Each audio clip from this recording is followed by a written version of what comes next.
Fala, meus queridos. Primeiro, queria deixar com vocês meu carinho, certo? Estou com uma saudade danada de vocês, de todo o coração. Espero que todo mundo esteja bem e também espero que a gente se encontre aqui nessa escola o mais rapidamente possível, certo? Vamos tentar fazer a coisa mais rápida possível, mais sucinta, para a gente aproveitar esse momento que estamos tendo aqui juntos. Essa aula eu vou querer pegar com vocês o segundo reinado, né? Nesse primeiro momento quero pegar com vocês o segundo reinado. Vocês lembram, o segundo reinado se estende de 1840 com a chegada de Pedro II ao poder até a sua deposição através do golpe republicano de 1889, certo? Para facilitar o estudo, vou separar, dividir esse segundo reinado em 3 fases distintas. As 2 aulas de hoje são referentes à primeira dessa fase, que se estende de 1840, com o golpe da maioridade, até 1850. Posteriormente, eu vou falar de 1850 até 70, com o auge econômico, e para terminar de 1870 até 89, com um período chamado de crise do governo imperial brasileiro, tá?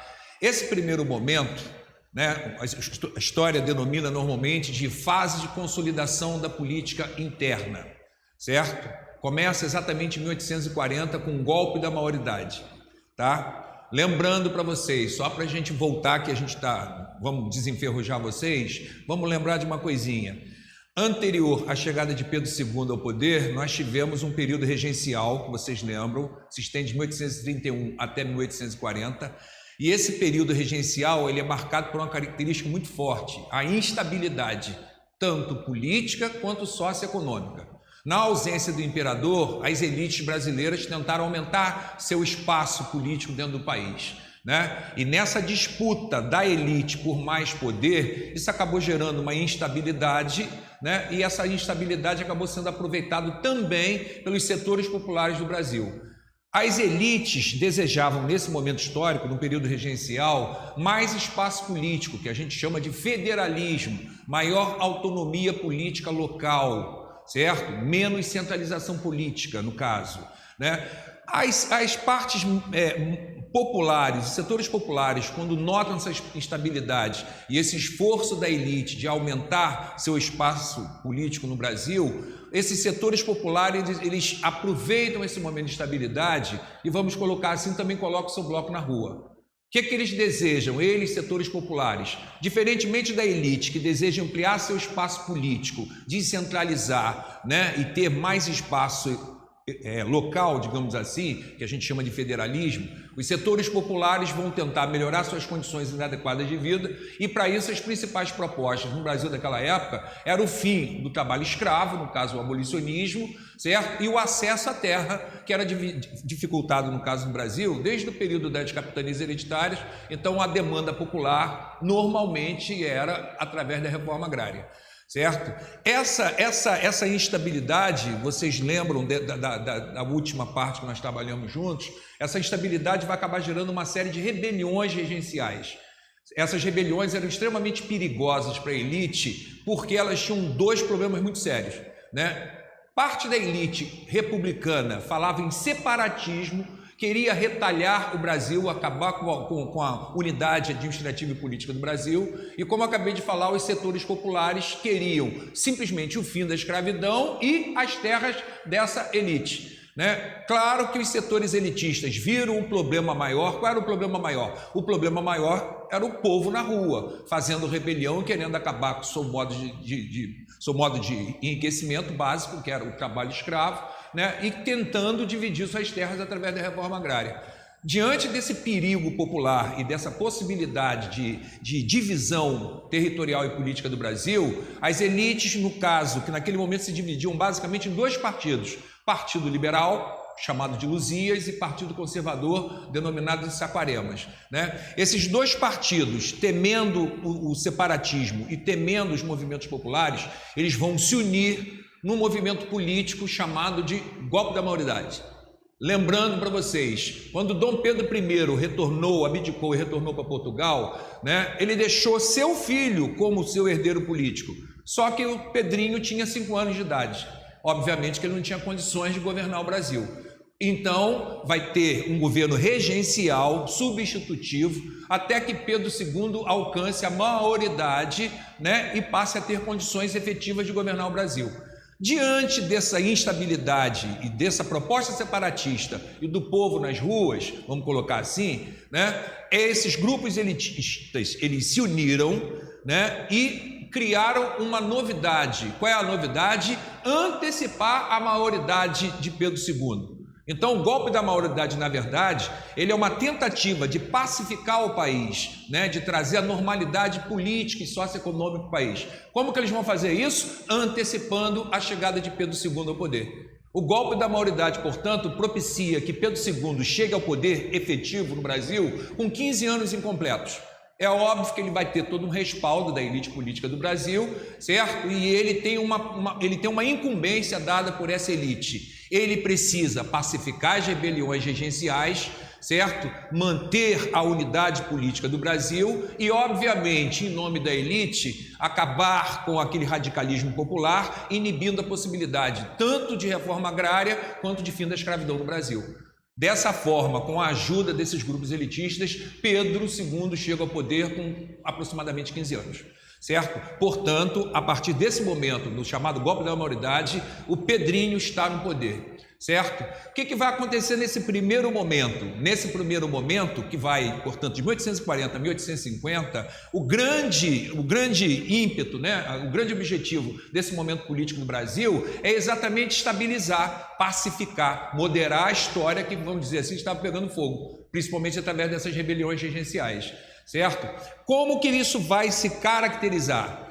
Pedro, ele vai saber que tem uma divisão política básica, liberal de um lado, conservador do outro, certo? Quem começou a organizar esse golpe, chamado golpe da maioridade, essa possibilidade de Pedro chegar ao poder com aproximadamente 15 anos, foi o Partido Liberal. Por quê? Se ele auxilia Pedro chegar ao poder, certo? De forma agradecida, Pedro vai acabar formando um gabinete liberal para assessorá-lo. E exatamente foi feito dessa forma, né? O que vai acontecer a partir desse momento? Os liberais no poder criaram uma coisa chamada eleições do cacete, certo? Eleições do cacete, 1841, os alunos brincam com o nome, certo? Eleições do cacete com o que tem a ver com violência, tem a ver com porrete, certo? O que é eleições do cacete? São eleições fraudulentas e extremamente violentas que os liberais usam para se perpetuar no poder. Os liberais, no comando do gabinete, né, usam essa eleição para tentar ampliar seu espaço político dentro do país. Só que aí tem um probleminha. Pedro, apesar de novo, ele não era bobo, porque ele era extremamente bem informado, né, e assessorado politicamente. E tem uma questão que, no caso, interessa. Liberal e conservador, tem uma brincadeira na história que diz o seguinte: nada mais conservador do que um liberal no poder e nada mais liberal do que um conservador no poder. Ou seja, é tudo farinha do mesmo saco, praticamente a mesma porcaria, né? Na prática política, eles andavam de mãos dadas, vamos dizer, mas tinha uma diferença básica, e isso interessa a Pedro II.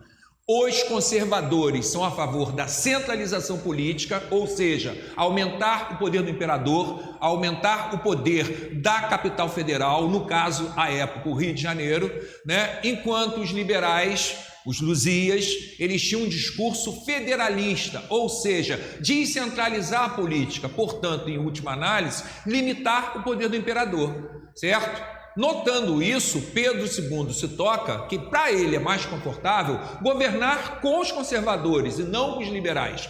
Por isso que vai existir uma coisa chamada, né, de restauração conservadora ou reação conservadora. O que vem a ser a reação conservadora? O Pedro II, notando que o projeto político conservador é melhor do que o liberal, ele vai anular as eleições do cacete, que beneficiam os liberais, ele destitui esse gabinete liberal e forma um governo conservador. Se existem dois partidos, basicamente, quando ele dá a guinada para um dos lados, imediatamente começa a acontecer no Brasil uma série de rebeliões de caráter liberal, principalmente entre 1842 e 1844, e inicialmente no eixo Rio-São Paulo-Minas, portanto na região sudeste. Essas rebeliões liberais, obviamente, não aceitam essa aproximação entre imperador e conservadores, né? Na segunda aula eu falarei do auge dessas rebeliões, que não vai acontecer no eixo Rio-São Paulo-Minas, vai acontecer em Pernambuco, denominada Rebelião Praieira. Mais tarde a gente fala dela, certo? Mas o interessante nesse primeiro momento é notar isso. tem 2 partidos políticos no Brasil e tem um jovem imperador no poder. Rapidamente esse imperador vai notar que na prática existe pouca diferença entre esses partidos, mas a diferença que existe faz com que ele se sinta mais confortável estando próximo dos conservadores. Tá certo?